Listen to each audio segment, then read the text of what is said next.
Okay mga kanoisy, next video. Shockwave leaves behind a pressure vacuum which sucks all the air back in with hurricane force winds. It's not as strong as the initial shockwave, but this is more insidious. As the air rushes back into the city, it delivers fresh oxygen to all the fire. The rushing air feeds the flames, which create fire tornadoes that swell to hundreds of feet high. This terrifying reality is called a firestorm. Grabe, men.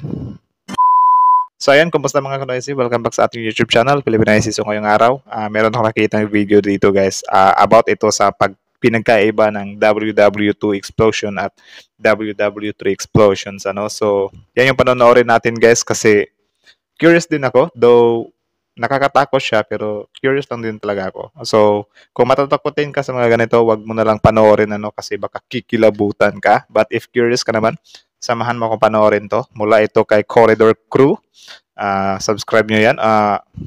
So ito si Corridor Crew ay parang foreign vlogger siya. So ginawa niya itong video through VFX or visual effects. So meron ito pamagat na VFX artist reveals the true scale of nuclear explosions. So bago natin simulan, before we start, don't forget to subscribe Corridor Crew. Original video link in the description box below. And also, kung tip nyo na mga ganitong reaction video may kasama kayo manood, huwag nyo na rin kalimutan supportahan yung YouTube channel natin, Filipinaisis.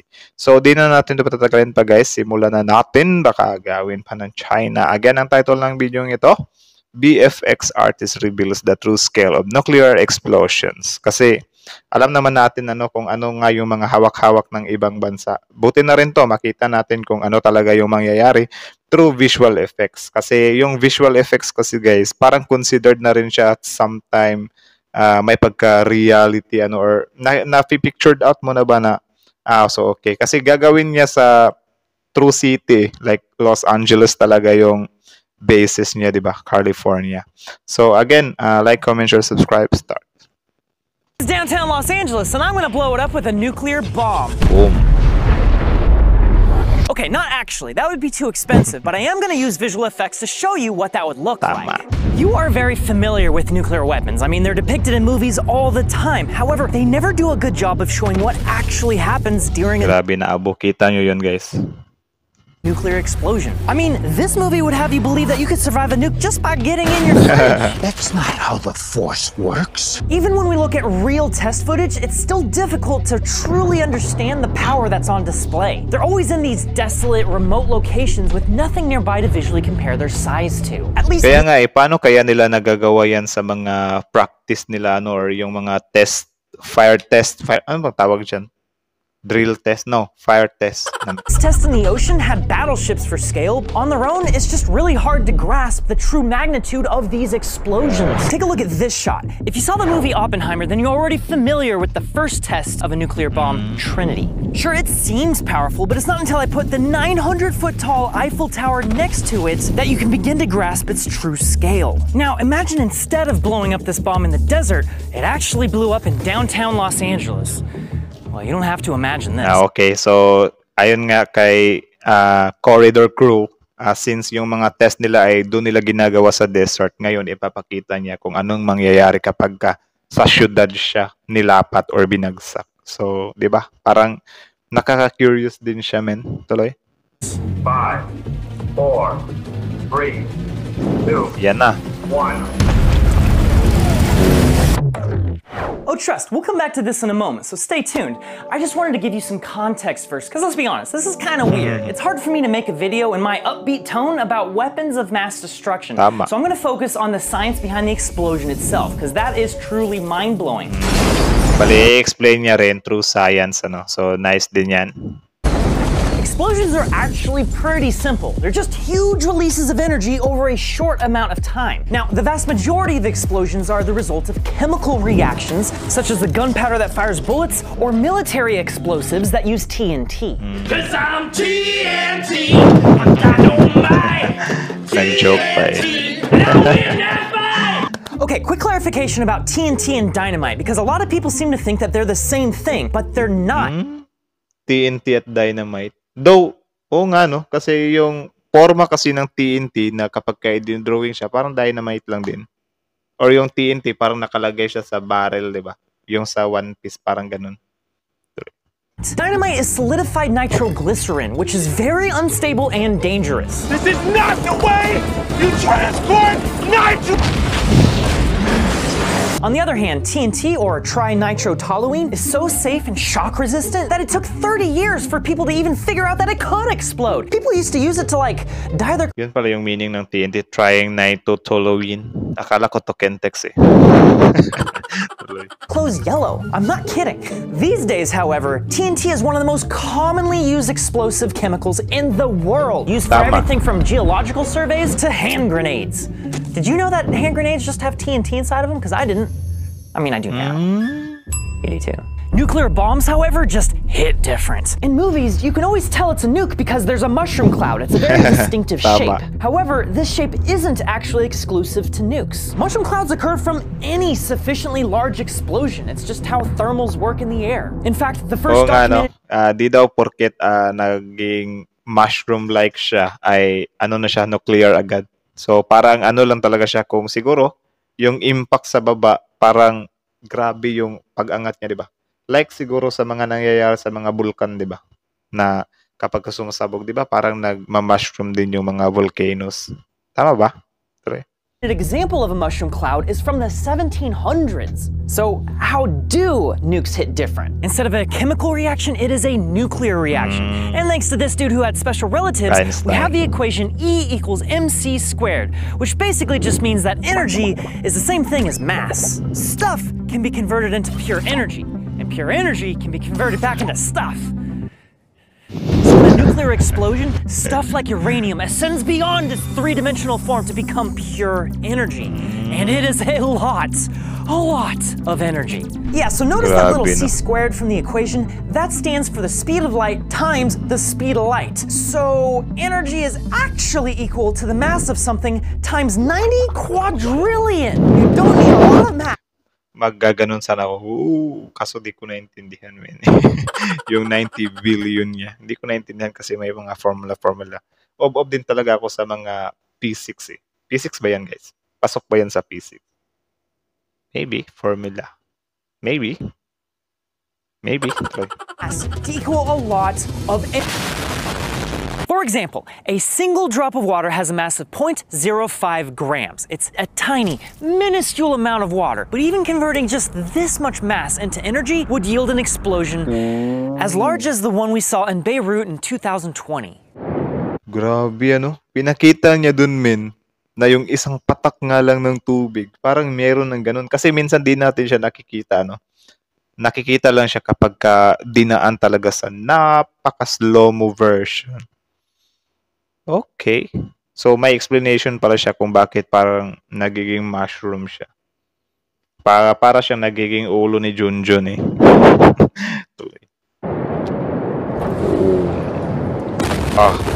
This tragic accident was one of the most powerful non-nuclear blasts in history. Grabe. It had enough concussive force to shake the entire country of Lebanon, and yet it was still only a 20th the size of the Trinity test. While the Beirut explosion was caused by a warehouse full of ammonium nitrate, Trinity was fueled by a core of plutonium just the size of a bowling ball. Grabe. Nukes release Bowling ball lang yun, men. Oh, parang nakita ko yun eh, yung nangyari sa Lebanon, di ba? Na parang may sumabog nga. so much energy that a new unit of measurement had to be formed. 2 months before Oppenheimer detonated the gadget, they blew up 100 tons of TNT, or 0.1 kilotons. This explosion was literally humanity making a big mark in the earth and going, yep, that's my measuring stick now. And this is how physicists were able to figure out that the size of the Trinity explosion was the equivalent of 21,000 tons of TNT, or 21 kilotons. But here's something crazy. In 2021, they actually reanalyzed the data and determined that the actual yield of this explosion was 25 kilotons. So, yeah, as if that distinction even matters when you're blowing up a city. Speaking of which... 5, Ito 4, na. 3, 2, 1. Allah, grabe, men. Grabe yung mga building, no? Parang nagiging abu siya in instance. Ganun kadelikado, men. First 1/1,000,000th of a second after nuclear detonation, the heat is already so extreme that a ball of plasma forms. It's a fireball so hot, it reduces everything inside it to subatomic particles. Grabe. Parang kinikilabutan ako, min eh. Parang nagiging santel mo siya, no? Grabe. Sobrang liit lang, men. Ito ba yung ibig sabihin niya na singlaki lang ng bowling ball? Or hindi? Grabe. The core of our star is 15 million degrees Celsius, making it the hottest point in the entire solar system. But for a brief moment in time, it becomes the second hottest point because the core of a nuclear fireball can reach 100 million degrees. To put that in perspective, that's 20,000 times hotter than the vaporization point of diamond, one of the most resilient materials in the entire universe. Yeah. So it doesn't matter if you're in a fridge or a bunker made of diamond, if you're inside of this fireball, you will get deleted from existence. Grabe. All of this heat radiates outward at the speed of light, instantly scorching anything unfortunate enough to be within view. This real test footage shows the paint getting vaporized at the moment of detonation. Grabe. It's quite Tanggal ang pintura ng sasakyan, oh. Tapos, ano lang yung panlaban ng balat natin, men. Ang nipis lang naman ang balat ng tao, eh. Pero na siguro sa mga taong makakapal yung mukha, no? Yung hindi nagbabayad ng utang. Bars. Joke lang. literally a laser engraver, but like everywhere. Anything Everywhere. combustible immediately ignites on fire, including everything within a mile of this explosion. Oh, All the God. people within a mile and a half would receive third-degree burns. It's a burn so bad you don't even feel it. And looking at this test footage, what I find fascinating is that it's not actually windy. What we're seeing is the heat of the nuke pushing the smoke away like it's the solar wind or something. It's just Grabe. that intense. The real wind and the most devastation is still to come. The shockwave is a sphere of high-pressure air that expands outward faster than the speed of sound. In fact, Grabe. Yung shockwave niya mas mabilis pa sa boses. My goodness. Nakakilabot siya, men. Like, ganito pala ka nakakatakot yung men. Nuclear na pinagyayabang ng mga bansa. Grabe. Ika nga nila, men, kapag ka mangyari yung WW3, walang makakaligtas, men. Swertihan na lang talaga kung may maliligtas. Sobrang hirap magtago, men, eh. Kahit nasabihin natin na Russia at Amerika lang. Damay tayo, men, eh. Walang exemption yan. Kaya kung sasabihin natin na yung China at US baka magkaroon, malabo. Sobrang daming factor na talagang magsisimula yung WW3. Grabe. Tuloy. this shockwave is so powerful, it levels up into something even deadlier. When it hits the ground, it reflects back up to recombine with itself, forming what's called a Mach stem. It gives the shockwave a razor's edge, shaving the city down to rubble. It's been a few seconds at this point, but the explosion is still happening! The shockwave leaves behind a pressure vacuum which sucks all the air back in with hurricane force winds. It's not as strong as the initial shockwave, but this is more insidious. As the air rushes back into the city, it delivers fresh oxygen to all the fire. The rushing air feeds the Grabe, no? flames, which create fire tornadoes that swell to hundreds of feet high. This terrifying reality is called a firestorm. Grabe, men. So pagkatapos daw palang sumabog or yung halimbawa na parang medyo mabanish na siya, may mga apoy-apoy pa dun. Siyempre, yung apoy kasi mas lalo siyang magiging kapag may hangin or mas open siya sa oxygen. So that's why mas lalo siyang lalakas, which can cause fire tornado. Grabe. Takot na nga tayo kung iisipin yung wind tornado eh. Ito pa kayang fire. Grabe. And is exactly what happened to Hiroshima. It was a city made almost entirely of wood. Wood. Grabe, no?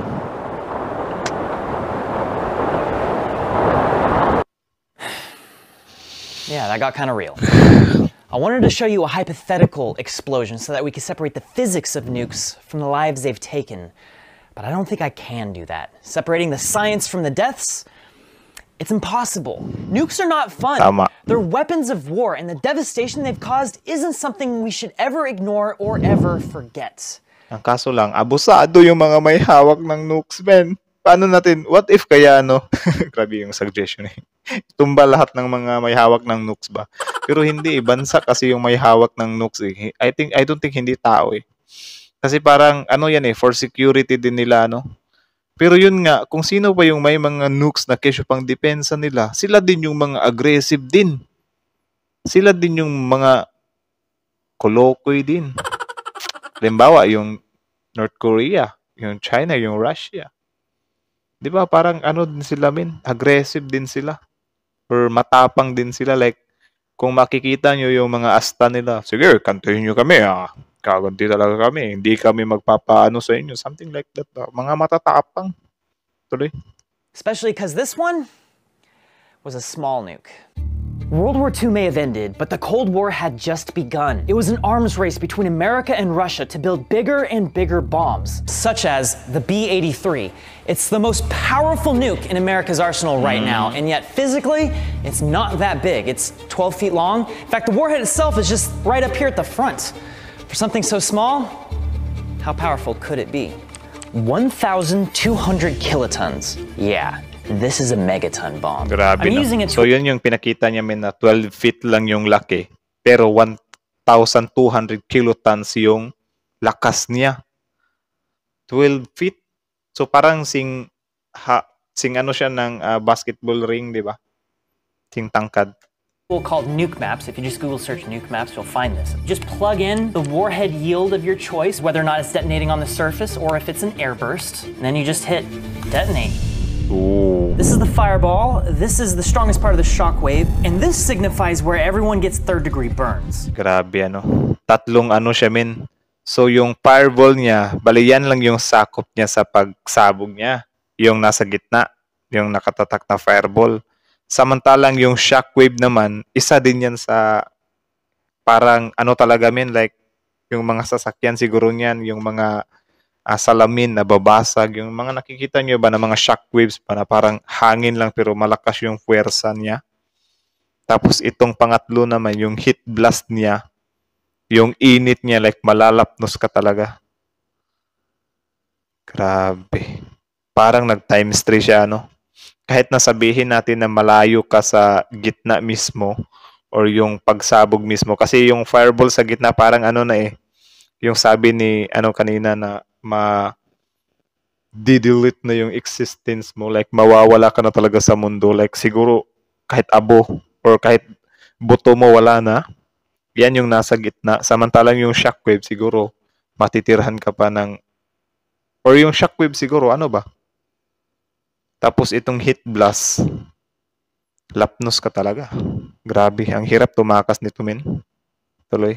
This is what the Trinity explosion would look like in downtown LA, but if I put in the B-83 of 1,200 kilotons, that detonation would look like this. It's like almost 2 miles wide, just the fireball. Now the B-83 is just the most powerful. Yung 25 pala, yun pala yung luma. Bali, ito na yung kanina, yung 12 feet na pinakita niya.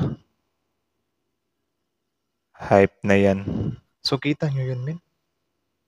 Yung pinakita niya na 1,200 tons, ay kilotons, sakop niya lang yung Trinity na 25 tons. Tapos, isa lang yan. Isang 1,200 kilotons lang yan. Kita nyo yung singtangkad lang ng tao. Ganyan nakalaki yung reach niya. Grabe. Parang 1:10 na talaga, no? Yung lakas ng nangyari sa WW2, parang times 10 o baka nga times 100 eh. Grabe. Tuloy. Nuke that we currently have in our arsenal. We've tested many more powerful nukes. For instance, the Russians tested the Tsar Bomba, which was a 50 megaton bomb. And this would literally destroy Ito yung Tsar Bomba nila. the entirety of Los Angeles. Grabe. Wasak yung California, men. Yung Los Angeles. Kapag yung Russia yung gagamit nito. Grabe ang laki, no? Angeles. Ilan kaya yung matutusta dyan? I just turned on the casualties. Estimated casualties are about 3 million people Grabe. instantly. In any I think 24-hour there's a good period. reason why people don't normally think about this stuff. Going back to the B-83, yes, this is smaller, but we built 650. There are 650 of these things just out there in the world somewhere. That is enough to scorch every single square inch of California. Grabe, no? Are you scared yet? Are you scared yet? Takot na ba daw kayo?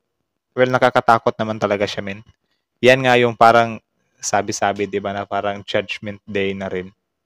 So, parang ano din pala, no? Yung sinasabi kasi nila na judgment day ay yung babalik yung Panginoon. Tapos parang hindi pa natin malalaman kung ano talaga yung mangyayari. Pero kapag ka itong WW3 yung way ng pagbabalik niya, kunyari lang naman, parang ano pala, no? Sakripisyuhan talaga or yung mga tao talaga yung nagkikipagpatayan sa isa't isa ba. Pero yun nga, kawawa din naman yung mga civilian dito eh. Walang kalaban-laban. Tuloy. I am. We don't need 650 of these bombs. I mean, whether or not we need them at all is a separate conversation, but 650? I think we can all agree that is too many. Mutually assured destruction is still assured destruction, but thankfully there is hope. Both the US and Russia have reduced their nuclear stockpile by 50,000 warheads since the height of the Cold War. Think about that for a moment. Two nations with a history of animosity and distrust were able to set aside their fear of each other and put most of their weapons down. When I see that, I don't see a species trying to destroy themselves. I see a species with a reason to save themselves. Grabe na, ang dali lang sabihin, like, ganyan, no? Kung may weapon ka, ilalagay mo lang. Sana maging applicable din to, no? Pero malabo min eh. Kasi, halimbawa ganyan, yung nangyayari sa atin ngayon sa West Philippine Sea. 'Di ba yung China, ayaw nilang mag-yield or ayaw nilang pagbigyan yung natin na sa atin nga yung WPS. Well, ang Philippines naman, ayaw mag-yield ng Philippines. So, paano magkakaroon ng peace kapag ganyan, men? 'Di ba wala?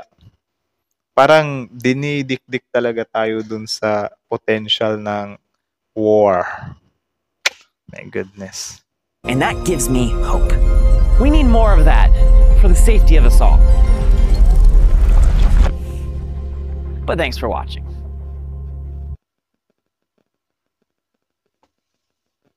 So yeah, that's it from Corridor Crew. So original video link in the description box below. I suggest or I recommend you to watch that video. Go support him, like, comment, share, subscribe, Mr. Corridor Crew. For sure, you're gonna love it. But syempre, bago nyo iwan yung channel natin, huwag nyo na rin kalimutan supportahan yung YouTube channel natin, Filipino IC. My goodness. So yun pala yun. Grabe, no? Yung isang bomb lang na ginamit sa WW2. Sobrang layo lang kapag ginamit doon sa WW3. Like, man, seriously. Yung makikita or may imagine mo siya na mangyayari talaga siya sa city, sobrang nakakakilabot, diba? Like, paano natin maiiwasan yan, men? Actually, meron pang isang video dito na nakita ko. Ewan ko kung ano kayo, but you know yung niya, men, parang may radiation pa kasi. Kahit nasabihin natin na yung Russia at Amerika lang talaga yung magpukpukan doon, parang apektado pa rin talaga tayo sa radiation niya kasi kapag ka daw pala magsimula yan, men, yung halimbawa tumatama na yan, sobrang dami palang mga niyan, men, like for example yung shockwave, tapos yun nga yung radiation, sobrang tagal palang mawala niyan. Di yan basta-basta nawawala pala. So yan yung parang sisira din sa tao. So sobrang pahirapan din talaga yung pag-survive dyan. Siguro makakasurvive lang talaga sa WW3 yung mga bilyonaryo or yung mga mayayaman lang talaga. Pero depende na rin kung may heads up sila kasi kung wala, good luck na lang din. Baka yung iba pupunta na sa Mars, pupunta sa Antarctic. Di ba kasali yung Antarctic, guys? Pero I think delikado din dun kasi sobrang lamig eh. Tapos aakyat yung tubig or yung ewan ko kung safe ba sa Antarctica. Ewan ko lang din. Pero parang hindi tayo makakasurvive sa lamig dun. Tapos wala din tayong pamasahe. Nako. Tapos yung Pilipinas nandito lang sa Gedli. Grabe, damay-damay na talaga to, men. So, yun lang naman. Kayo, ano masasabi nyo sa video ito? Comment down below. Tapos yun, pag-usapan natin yan sa comment section. So, again, Corridor Crew, Filipino IC. Like, comment, share, subscribe. So, yeah. Medyo nakakalungkot talaga siya, men. Filipino IC is out.